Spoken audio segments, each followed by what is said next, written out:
我9歲嗰年就確診咗1型糖尿病，導致咗有一個痛症嘅併發症出現啦。畢業之後，咁我就做一個文職嘅工作啦。咁因為視力開始變差嘅關係咧，咁喺工作上成日都出錯，就影響咗個情緒。咁最後就選擇咗離職。咁離職之後，有一日喺屋企暈低咗，意外骨折啦，咁就需要住院就做手術嘅。咁住院期間咧，咁就確診咗糖尿上眼。我而家雙眼咧就剩翻3至4成嘅視力啦，咁視野就收窄咗，影像咧都比較模糊嘅，有時甚至咧會有黑影咧阻擋咗視線。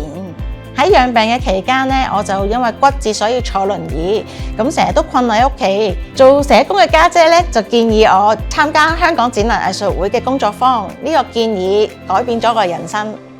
喺2010年嘅時候，我透過香港展能藝術會接觸咗當時仲係新興嘅沙畫藝術。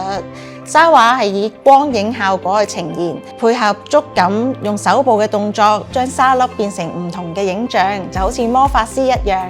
透過沙畫嘅創作同埋表演，我唔單止重拾返自己嘅自信，仲透過香港展能藝術會嘅社企，參與咗好多商業嘅演出同埋公眾活動。太古基金嘅慷慨支持如同一束光，照亮咗阿芝原本灰暗嘅人生軌跡。